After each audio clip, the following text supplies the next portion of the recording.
dari sesuatu yang disenangi. Artinya sangat menggembirakan sekali kalau dia bisa berangkat malam hari. Karena ternyata memang kalau berangkatnya setelah subuh ketika isfar itu manusia sangat banyak sekali, lautan manusia, sehingga susah bagi para perempuan untuk tidak campur atau ikhtilat dengan para manusia. Maka Aisyah berangan-angan sebagaimana yang dilakukan oleh Saudah radhiyallahu taala anha. Dan ini sekaligus menunjukkan bahwa sahabat-sahabat Nabi sallallahu alaihi wasallam beradab kepada Rasul sallallahu alaihi wasallam. Mereka minta izin kepada Nabi kalau meninggalkan tempat sebelum Rasul sallallahu alaihi wasallam. Rasulullah meninggalkannya kan isfar. Nah, sebelum isfar mereka sudah pergi, izin dulu kepada Rasul sallallahu alaihi wasallam. Berikutnya Abdullah radhiyallahu anhu annahu qadima jam'an. Dia datang ke Muzdalifah. Fa shallas salataini, salat dua kali salat. Kullu salatin wahdaha bi adzanin wa iqamatin. Setiap salat sendiri-sendiri dengan satu adzan dan satu qamat. Nah, ini menunjukkan bahwa kalau kita menjamak salat, maka kullu salatin wahdaha, setiap salatnya bi adzanin diadzani wa iqamatin dan diiqamati. Dan ini adalah pendapat sebagian ulama rahimahumullah ta'ala. Ini di Muzdalifah ini kan salat maghrib sama isya.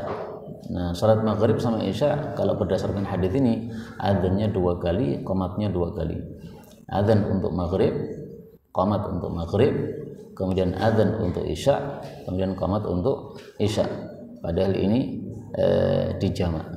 Lah kenapa kok adzannya 2 kali? Di sini disebutkan wal asya'u, karena makan malam itu bainahuma, menyelah-nyelahi antara keduanya, antara salat maghrib dan salat isya. Nah, makanya adzannya 2 kali. Tapi memang ini masalah khilafiyah. Kalau kita menjamak 2 salat, apakah adzannya 1 kali ataukah adzannya 2 kali? Pendapat yang kita pakai mazhab Syafi'i, adzannya cuma 1 kali saja. Untuk maghrib adzan, untuk isya sudah tidak ada adzan, ya, hanya qamatnya yang 2 kali. Nah, kalau kita memakai pendapat yang ini juga boleh, adzannya 2 kali, qamatnya 2 kali, karena lafalnya seperti ini, bi adzanin wa iqamatin, yaitu likulli salatin. Maka adzannya berarti 2 kali. Dan itu adalah pendapatnya Al-Imam Abu Hanifah rahimahumullah ta'ala atau yang lain. Pendapat yang ketiga bahwasanya qamatnya cuma 1 kali saja, sehingga untuk maghrib adzan dan qamat, setelah itu untuk isya tidak ada adzan, tidak ada qamat sama sekali. Khilafiyah di antara para ulama, boleh kita pilih karena semuanya ada dasarnya, tetapi yang paling masyhur yang kita pakai yaitu mazhab Syafi'i. Kemudian kata-kata ini wal asya' bainahuma, makan malam menyelah-nyelahi antara maghrib dan isya, ini menunjukkan bahwa salat jamaah takhir itu tidak harus mualat, tidak harus berkesinambungan. Ini Rasulullah kan jamaknya jamaah takhir. Nah, maka setelah salat maghrib selesai, beliau tidak langsung salat isya, tapi makan malam dulu. Maka untuk jamaah takhir ini mualat tidak dipersyaratkan, tartib juga tidak dipersyaratkan. Seandainya dibalik, salat isya dulu baru salat maghrib, tidak ada masalah. Tapi kalau jamak takdim, maka harus mualat dan harus tartib. Thumma salal fajr hina tala'al fajr. Qailun yaqul tala'al fajr wa qailun yaqul lam yatla'il fajr. Ini menunjukkan bahwa Rasulullah salat subuhnya di awal waktu terbit fajar. Karena terbit fajar kan ada awal waktunya, nah, kemudian berlanjut, ya, sehingga lebih jelas lagi fajarnya. Nah, pas awal muncul, itulah beliau langsung salat subuh pada waktu di Muzdalifah, di Muzdalifah itu, sehingga orang-orang ragu-ragu, ya. Ada yang mengatakan ini sudah terbit, ada yang mengatakan ini belum terbit.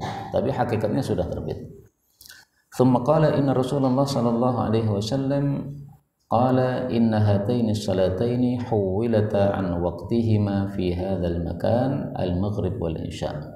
Sesungguhnya salat maghrib dan isya dipindah dari waktunya di tempat ini, yaitu di Muzdalifah.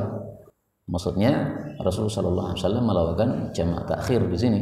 Nah, maka disebutkan dipindah itu karena apa? Di jamak takhir.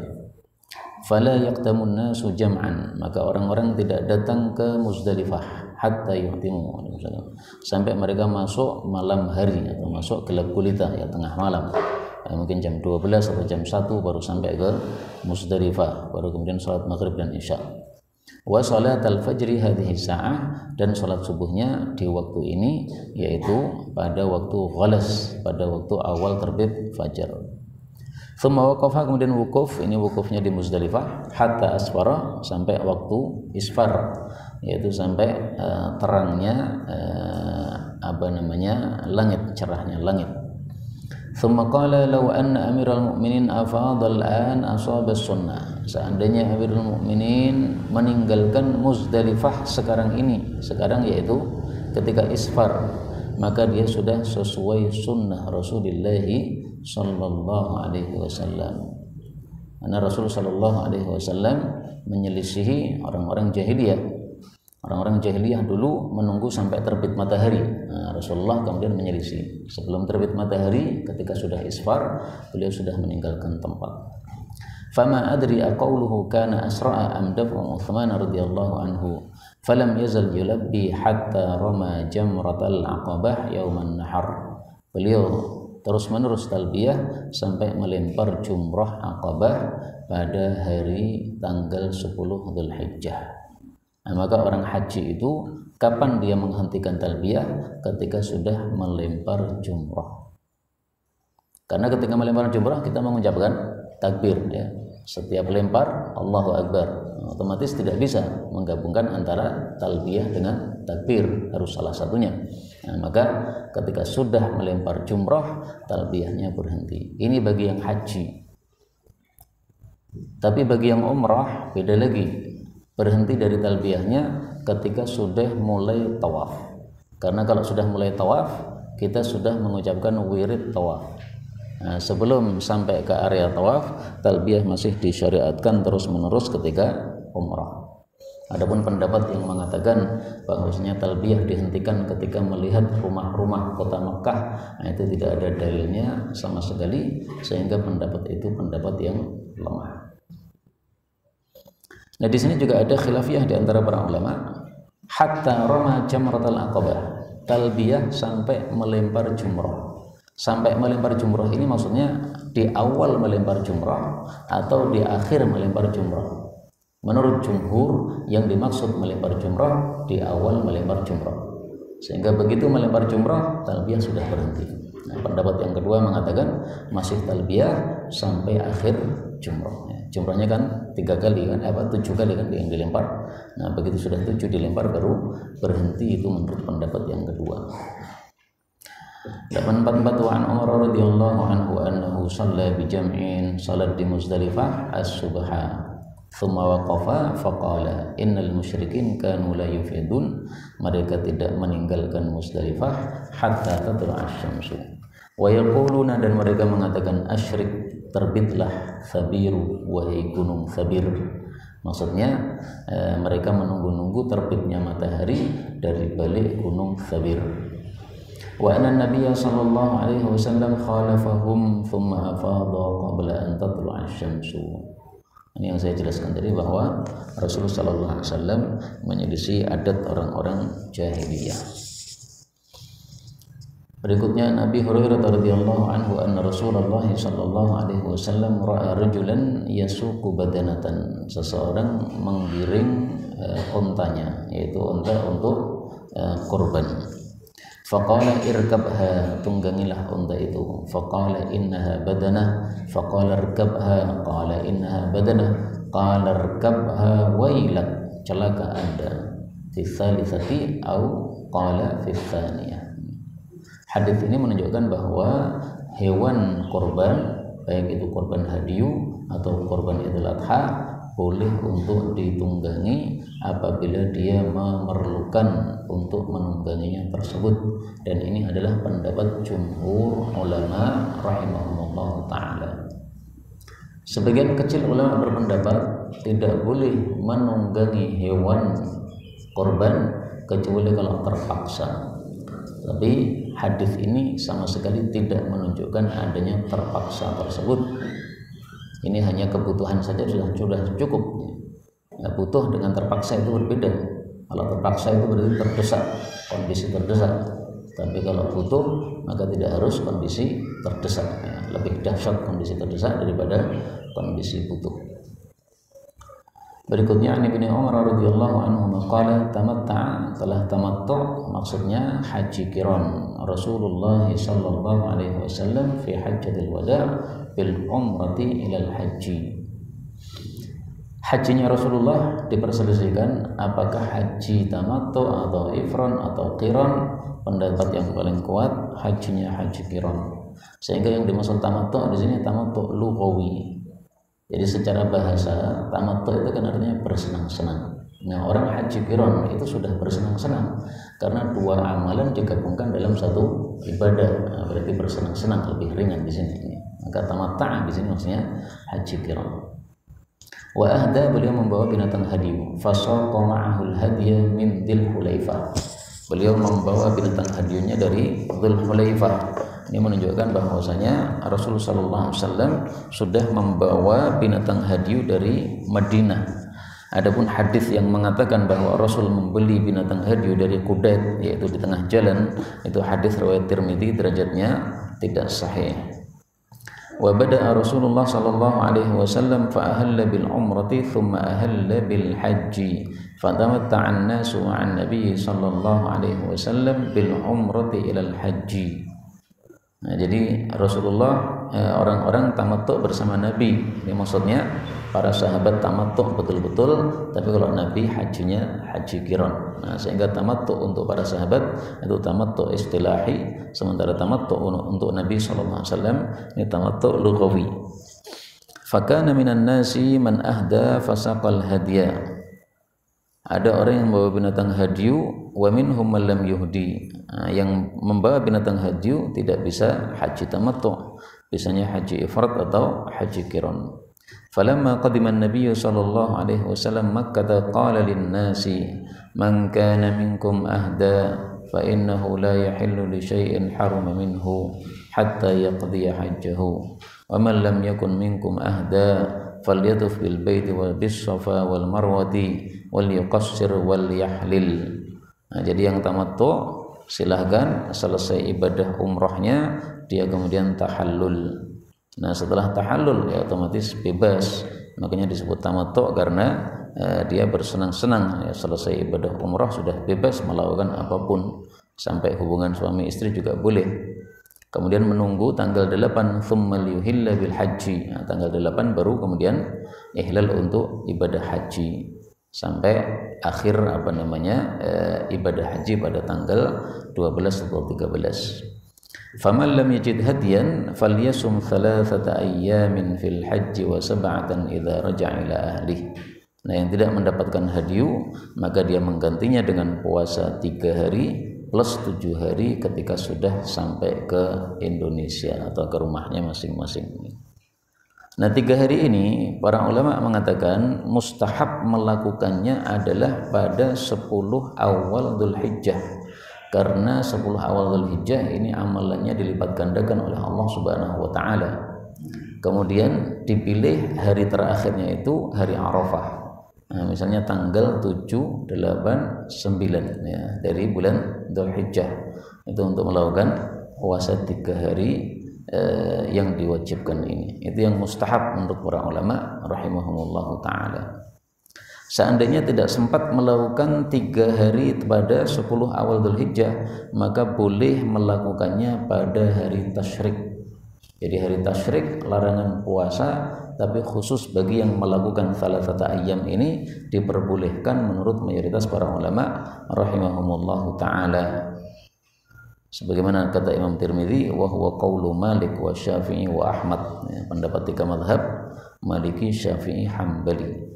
Nah, berarti ada satu mazhab yang tidak menyetujui, yaitu mazhab Hanafi. Ya, mereka berpendapat tidak boleh puasa hari tasyrik meskipun bagi orang yang melakukan ayat ini atau hadis ini. Berikutnya wa 'anil Miswar bin Makhramah wa Marwan radhiyallahu anhuma qala kharajan nabiyyu sallallahu alaihi wasallam zamanal Hudaybiyah tahun 6 Hijriah minal Madinati fi bid'a asyrata mi'atan pada 100 sekian belas min ashabihi hatta idza kanu bidil Hulaifah qalladan nabiyyu sallallahu alaihi wasallam, beliau mengalungi binatang hadiyu, yaitu dikalungi dengan sandalnya binatang tadi untuk tanda bahwa ini adalah binatang hadiyu. Wa asy'arahu, dan beliau memberikan tanda kepadanya. Yang dimaksud memberikan tanda itu adalah menggores pada bagian punuknya, bagian kanan dengan pisau, kemudian keluar darah, dioles-oleskan pada bagian punuk tadi darahnya, sehingga menjadi tanda bahwa binatang itu binatang hadiyu supaya tidak diganggu oleh manusia. Wa ahrama bil umrah, kemudian beliau melakukan umrah. Ini umrah ketika Hudaybiyah tahun 6 Hijriah, karena umrahnya Nabi kan 4 kali. Dari hadis ini diambil pelajaran bahwasanya disunahkan orang yang melakukan haji atau umrah kemudian membawa binatang hadiyu, maka dia disunahkan untuk melakukan taklid dan isy'ar. Taklid yaitu mengalungkan sandalnya binatang tadi di atas punuknya, isy'ar yaitu memberi tanda pada punuknya tersebut.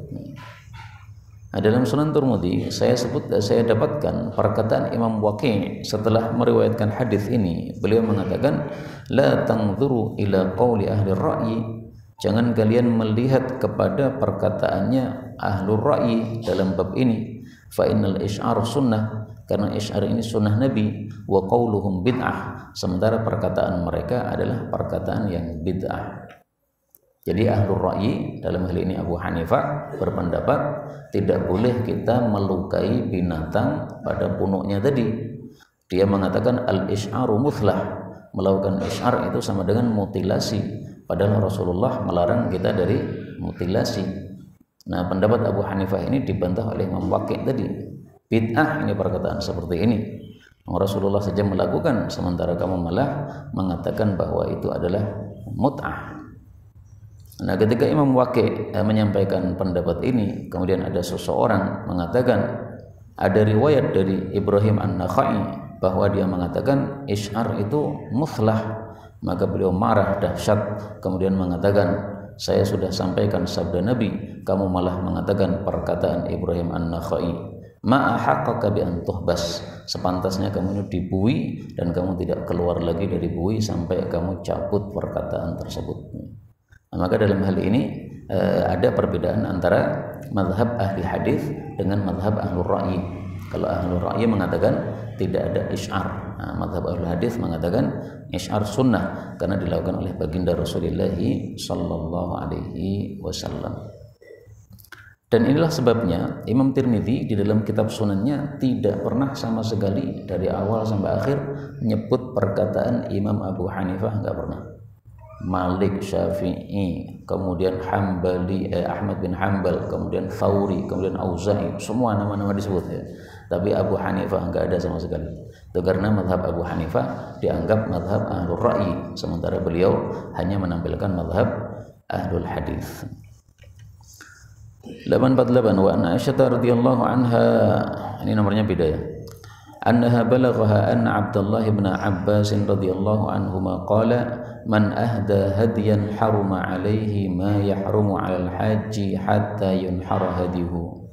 Barang siapa membawa binatang hadiu dari rumahnya, maka sudah haram baginya apa yang haram bagi orang haji sampai disembelih binatang hadiunya. Ini fatwa dari Ibnu Abbas radhiyallahu anhu.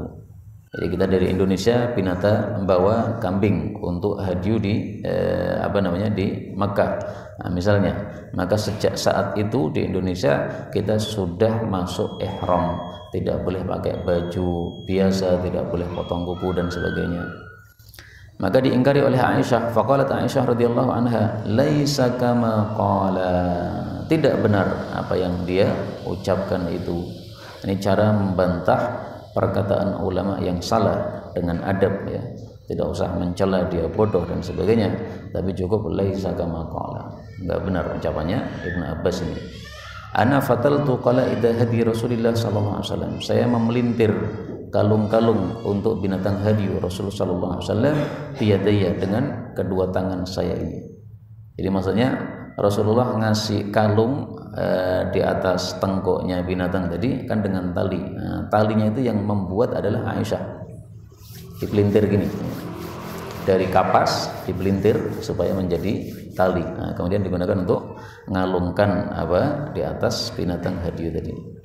Thumma qalladaha Rasulullah sallallahu alaihi wasallam biyadaihi thumma ba'atha biha ma'a abi falam yahrum ala Rasulillah sallallahu alaihi wasallam syai'un ahallahu Allah hatta nuhiral hadiyu. Nah, maka perkataan Ibnu Abbas jelas salah, tidak sesuai dengan yang dilakukan oleh baginda Rasulullah sallallahu alaihi wasallam. Nah, kapan seseorang masuk ihram?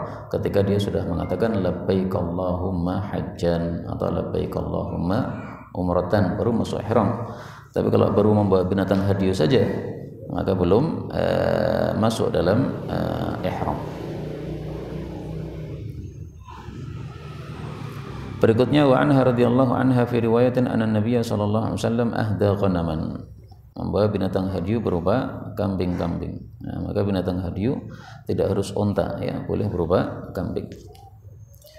Berikutnya wa fi riwayatin annahu sallallahu alaihi wasallam qalladal ghanama, beliau mengalungi kambing-kambing, wa yuqimu fi ahlihi halalan, dan tinggal pada keluarganya dalam keadaan halal, indi, pada saya, pada Aisyah. Dan ini hadis menunjukkan bahwa sebagaimana disunahkan untuk mentaklid unta, juga disunahkan untuk mentaklid kambing. Dan ini masalah khilafiyah. Menurut mayoritas para ulama, taklid kambing itu adalah sunnah berdasarkan hadis ini. Ada juga yang mengatakan taklid ini hanya khusus untuk unta sama sapi saja, tapi pendapat itu tidak sesuai dengan hadis yang sahih ini.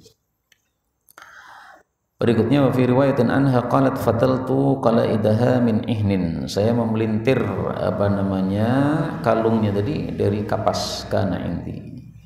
Ihnin ini ada dua tafsiran. Tafsiran yang pertama kapas, tafsiran yang kedua kapas yang berwarna. Sebagaimana di dalam Al-Qur'an Allah mengatakan kal ihnil manfush, seperti kapas yang ditiup. Nah, ihan nanti silahkan lihat dalam kitab tafsirnya, bahwasanya ihan itu ada yang mengartikan kapas secara umum, ada yang mengatakan kapas yang sudah dicelup dengan warna-warna. Berikutnya an Ali radhiyallahu anhu qala amarani Rasulullah sallallahu alaihi wasallam an atasaddaqa bi jilalil budn, dengan bajunya binatang unta, allati nuhirat wa bijuludiha, dan juga dengan kulit-kulitnya. Unta kan biasanya pakai pakaian, ya, karena kalau tidak dikasih kain pakaian, maka nanti kita naik jadi kotor celana kita. Nah, supaya tidak kotor dikasih pakaian dulu, baru kemudian kita naik di atasnya. Nah, pakaiannya itu termasuk yang disedekahkan oleh Rasul sallallahu alaihi wasallam, maka tidak boleh kita menjual apapun bagian dari hewan kurban yang sudah kita kurbankan untuk Allah Subhanahu wa taala. Kalau nekat dijual bagaimana? Rasul sallallahu alaihi wasallam bersabda, "Man ba'a jilda udhiyatihi fala udhiyatalah." Barang siapa yang menjual kulit dari hewan kurbannya, maka tidak sah kurban dia. Hadis riwayat Hakim, derajatnya sahih. Nah, makanya ini semuanya dibagikan oleh Sayyidina Ali radhiyallahu taala anhu. Dan ini sekaligus menunjukkan bolehnya kita mewakilkan dalam bab pembagian hewan kurban atau pembagian daging kurban. Tidak harus dibagi sendiri, tidak harus disembelih sendiri. Berikutnya Aisyah radhiyallahu anha taqulu kharajna ma'a Rasulillah sallallahu alaihi wasallam li khamsin baqina min dzil qa'dah taqaddama. وفي هذه الرواية الزيادة فدخل علينا يوم النحر بلحم بقر فقلت ما هذا قال نحر رسول الله صلى الله عليه وسلم عن أزواجه. Jadi Rasulullah menyembelihkan untuk diri sendiri dan juga menyembelihkan untuk istri-istri beliau. Nah, yang untuk istri-istri beliau sembelihkan bakor, sapi-sapi. 854 wa an Abdullah bin Umar radhiyallahu anhuma annahu kana yanharu fil manhari, yakni manhara Rasulullah sallallahu alaihi wasallam. Ini fadilah Ibnu Umar sangat menyerupai Rasulullah sallallahu alaihi wasallam dalam segala hal, termasuk di tempat mana dia menyembelih diperhatikan oleh Ibnu Umar radhiyallahu anhu. Tapi perbuatan Ibnu Umar ini diingkari oleh bapaknya sendiri, yaitu Sayyidina Umar. Dan pendapat Sayyidina Umar lebih bagus, karena kalau semua orang mengikuti jejak-jejak Nabi SAW tidak akan bisa dilakukan.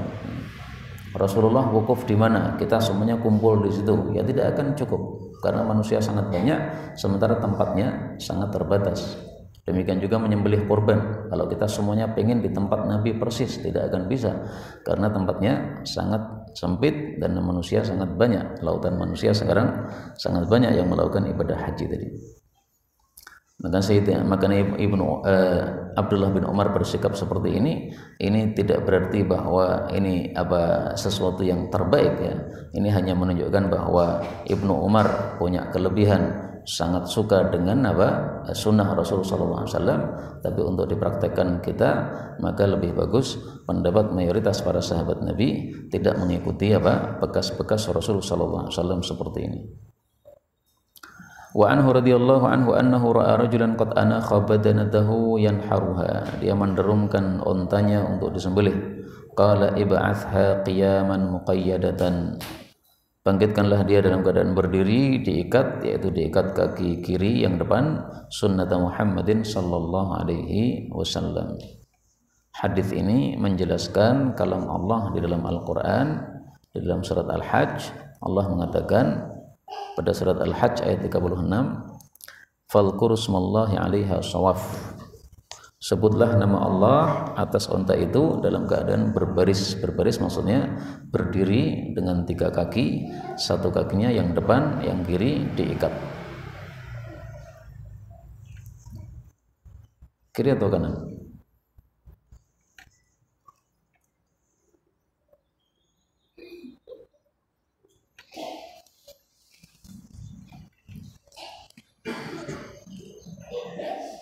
Ma'qulatal yadil yusra, diikat yang kiri ya, sudah benar ya.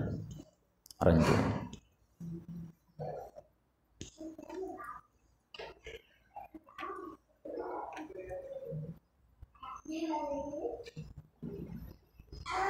Ada pembahasan?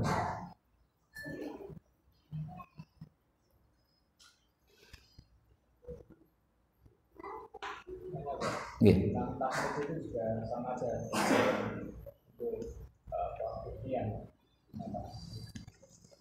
Kalau udhiyah saya tidak mengetahui ya.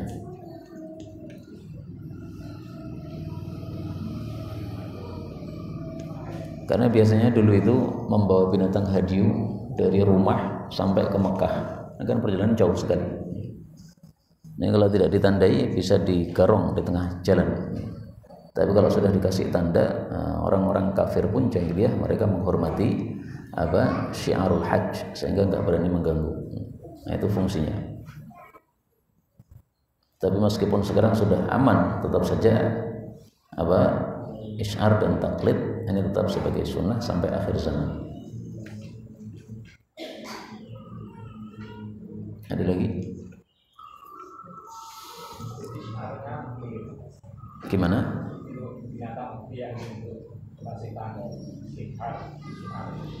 Saya tidak mengetahui yang untuk udhiyah. Ini semuanya tentang haji, binatang hadiu.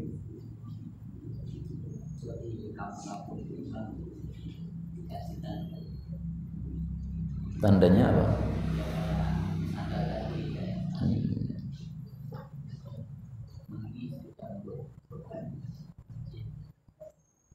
Wallahu a'lam.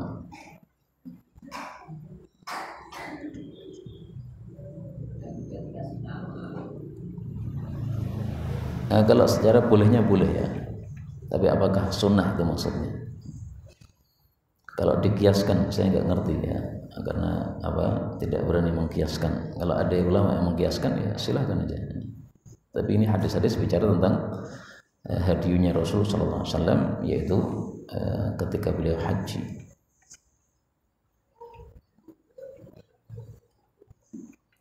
Kalau untuk penjual itu kan sekedar teknis gitu ya, bukan masalah ibadahnya. Teknisnya apa? Teknis menandai gitu. Tapi misalnya ada Ya bolehnya boleh ya. Tapi apakah mustahab? Wallahu a'lam.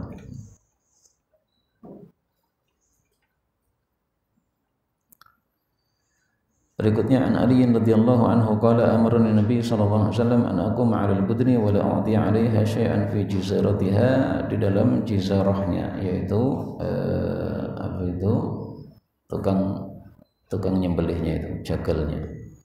Maka tidak boleh untuk membayar jagal. Tapi kalau untuk menghadiahi jagal enggak apa-apa. Bayarnya udah disempurnakan 1 juta misalnya, kemudian tambahi daging, enggak ada masalah. Yang tidak boleh adalah upahnya. Berikutnya an Jabir bin Abdullah radhiyallahu anhu qala kunna la na'kulu minan luhumi budnina fawqa 3 minan farakhasa lana Nabi sallallahu alaihi wasallam faqala kulu wa tazawwadu fa akalna wa tazawwadna. Ini menunjukkan bahwa pembatasan 3 hari makan hewan kurban sudah mansuh. Mansuhnya karena sudah tidak terjadi paceklik sebagaimana tahun yang lalu. Berikutnya wa Ibnu Umar radhiyallahu anhu qala halaka Rasulullah sallallahu alaihi wasallam fi hajjatihi. Menunjukkan bahwa tahlik lebih utama daripada taksir. Berikutnya wa anhu radhiyallahu anhu anna Rasulullah sallallahu alaihi wasallam qala Allahumma arhamil muhallikin qalu wal muqassirin ya Rasulullah qala Allahumma arhamil muhallikin qalu wal muqassirin ya Rasulullah qala wal muqassirin. Menunjukkan bahwa yang taksir doanya cuma 1, yang tahlik doanya 3.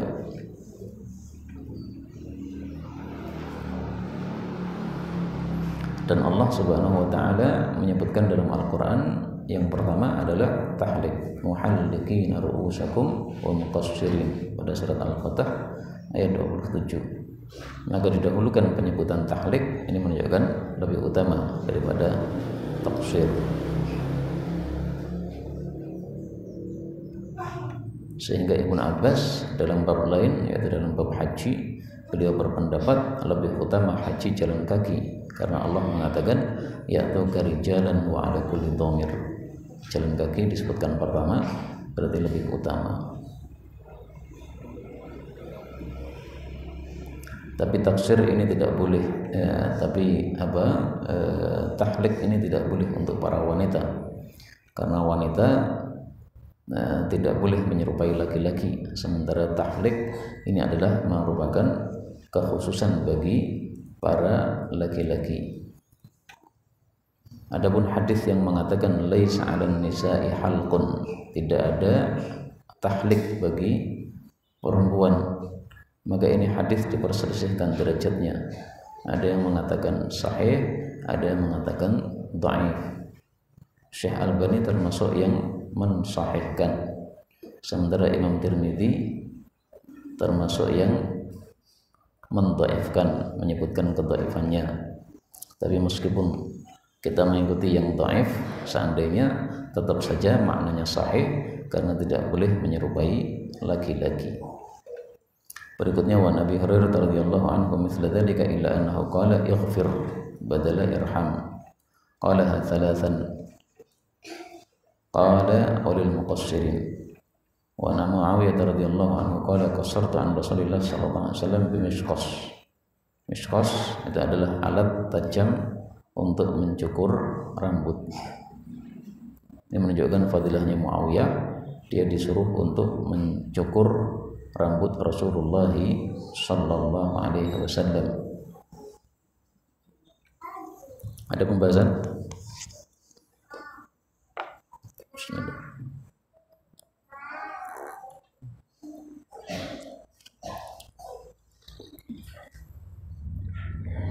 taksirnya itu 1-2 rambut.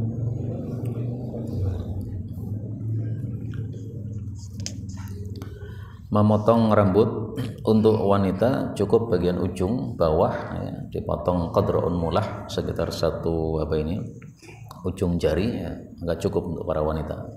Tapi untuk laki-laki diperselisihkan. Ada yang menyamakan dengan wanita, mazhab Syafi'i mengatakan 3 helai rambut itu minimal. Kalau sudah 3 helai dipotong sudah sah. Tapi kalau mazhab Hambali mengatakan, atau ulama-ulama Hambali sekarang mengatakan harus seluruh seluruh kepalanya ini.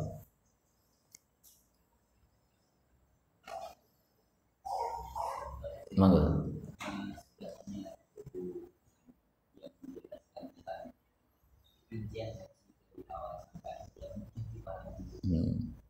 Rincian haji dari awal sampai akhir yang mudah dipahami udah ditulis oleh Ustaz Saiful. Silahkan minta Ustaz Saiful.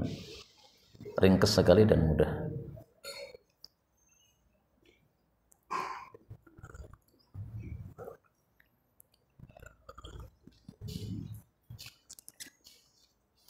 Ibnu Hazm itu nggak pernah haji, tapi ketika menjelaskan haji detail seolah-olah beliau berada di tempat. Sementara kita ini belum pernah haji dan tidak jelas juga.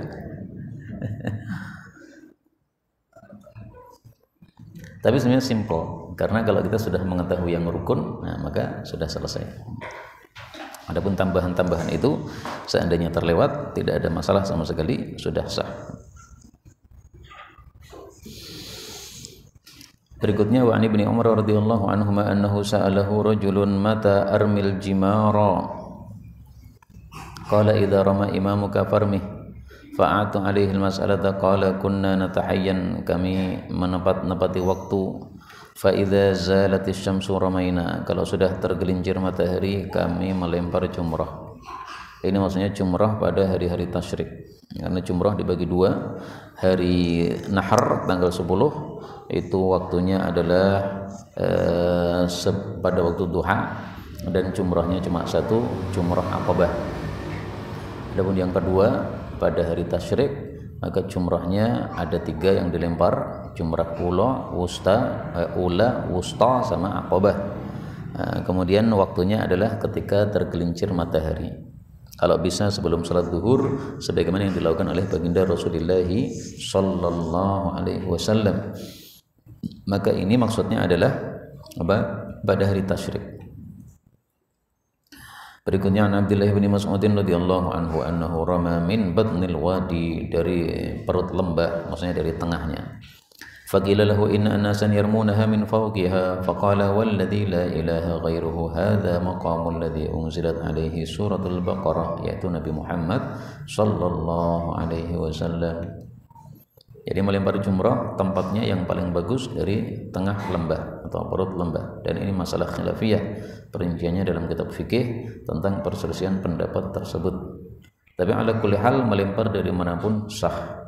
Sehingga zaman sekarang teori-teori seperti ini sering tidak bisa dilakukan. Kenapa? Saking banyaknya manusia.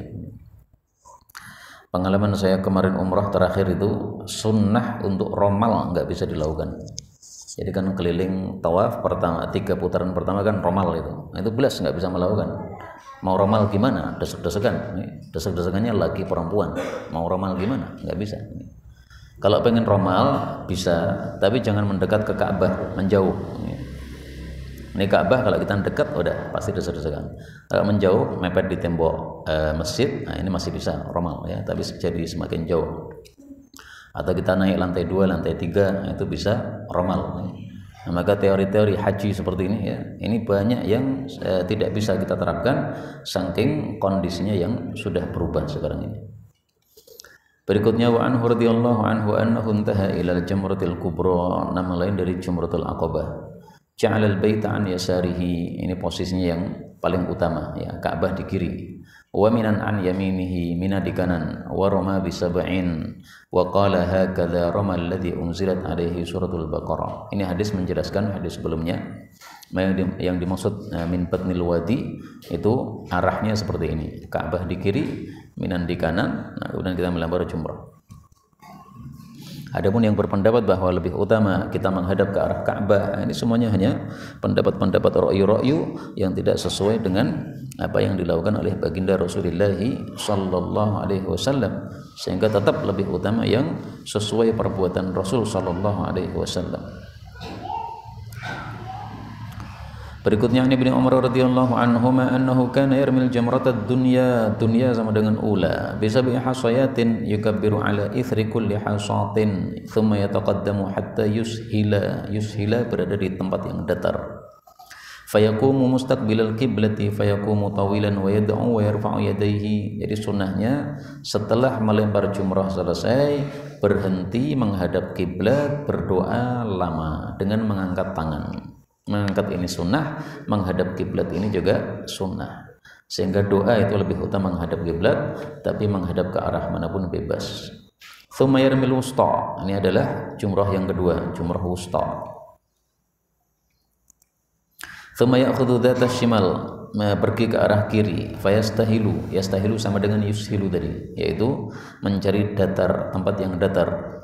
Wa yaqumu mustaqbilal qiblah fa yaqumu tawilan wa yad'u wa yarfa'u yadayhi wa yaqumu tawilan thumma yarmi jamrata dzatil aqabah. Nama lain dari jumratul kubra atau jumratul aqabah min batnil wadi wa la yaqifu indaha.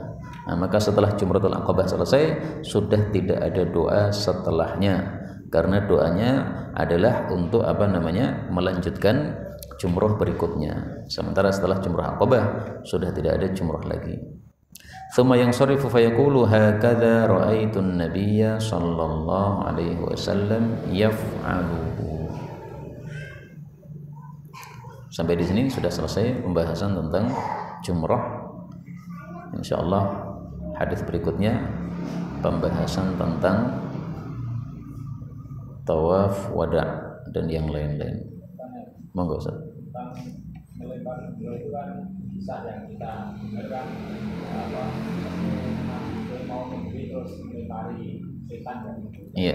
Sehingga orang melempar itu dengan anggapan atau keyakinan melempar setan. Cerita-cerita seperti itu kita tidak bisa meyakininya kebenaran kecuali kalau datang dari Sayyidina Rasulullah sallallahu alaihi wasallam. Nah, sehingga kalau tidak ada riwayat yang benar dari Rasul sallallahu alaihi wasallam tentang hal tersebut, maka itu tidak begitu kuat untuk dijadikan dasar dalam keyakinan tadi. Adapun kenapa kita melakukannya, ya cukup ittiba'u sunnati Rasulullah sallallahu alaihi wasallam, sebagaimana perkataan Sayyidina Umar kepada batu Hajar Aswad. Beliau katakan, kalau saya tidak lihat Nabi cium kamu, saya juga enggak bakal cium kamu. Ngapain cium kamu? Kamu tidak bisa memberikan manfaat dan madarat. Maka sama juga dengan masalah ini ya. Kalau tidak kulihat Nabi melempar kamu, saya tidak lempar kamu. Tapi karena Rasulullah melempar, maka kita melempar. Wallahu a'lam, itu cerita enggak tahu saya.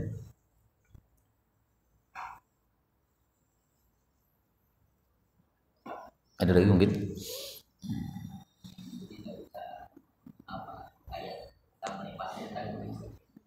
Ya, tidak. Kalau tidak ada dalilnya nggak usah diyakini, begitu aja ya.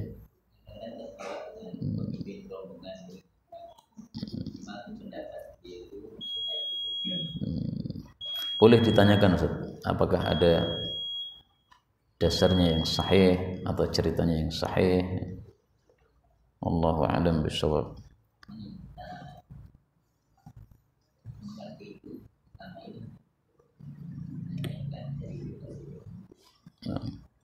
Perlu kita cari berarti ya, apakah benar riwayatnya seperti itu ataukah tidak. Tapi hukum asalnya tidak bisa kita meyakini sesuatu tanpa dasar yang sahih. Bismillah.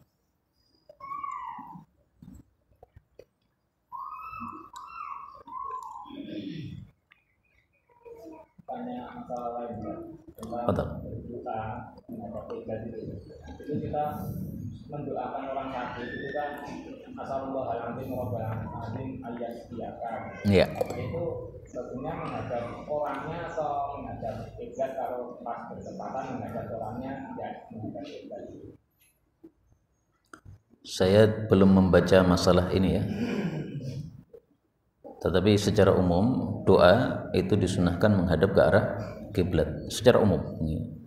Adapun secara khusus yang antum tanyakan, kalau posisi kita misalnya berada di baratnya orang yang sakit ya, apakah kita cari posisi dulu untuk di timurnya orang sakit? Nah ini saya belum baca masalah ini sama sekali.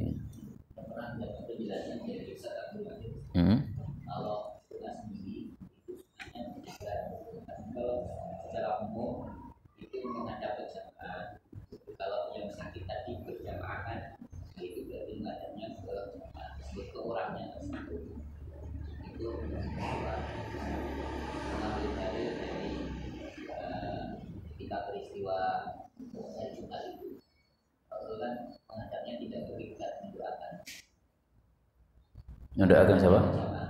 Oh, pas khutbah. Berarti kalau menjenguk orang sakit sendirian, dia cari posisi ke arah kiblat gitu atau gimana? Lah ya, seandainya kita menjenguk orang sakit tapi kita sendiri. Oh gitu. Berarti intinya bukan di sendirinya ya, tapi mendoakan siapa gitu ya. Saya belum pernah membaca itu, nggak tahu saya.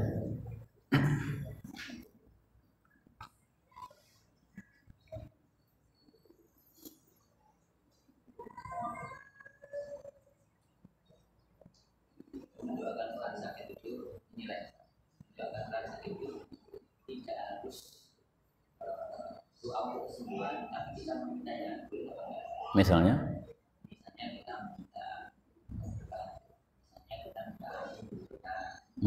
tambahan nggak apa-apa, tambahan nggak, nah, tapi intinya kita mendoakan dulu sama si sakit, karena Rasulullah SAW kalau dimintai doa beliau mendoakan sesuai yang dibutuhkan oleh orang yang meminta tersebut.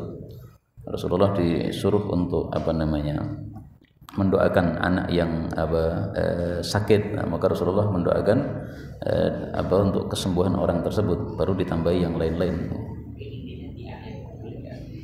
Intinya diakhirkan. Kalau bolehnya mungkin boleh, tapi lebih utama kita dahulukan yang asal. Karena Rasulullah ketika diundang untuk makan, maka beliau sampai rumah langsung makan. Selesai makan baru tanya, ini tempat mana bisa untuk salat? Salatnya diakhirkan. Tapi ketika diundang oleh Itban untuk salat, beliau salat langsung, setelah salat baru kemudian makan-makan. Nah, maka oleh para ulama dikatakan dahulukan apa yang menjadi kepentingan, adapun tambahannya itu diakhirkan. Sehingga menurut saya lah yang baru, Ustaz. Masa kita mendoakan orang sakit malah doa paling terakhir, dia udah nunggu-nunggu kapan doa ke aku gini. Apalagi kalau kita lupa malah. Wallahu a'lam bishawab. Subhanakallahumma rabbana bihamdik asyhadu an la ilaha illa anta astaghfiruka wa atubu ilaik.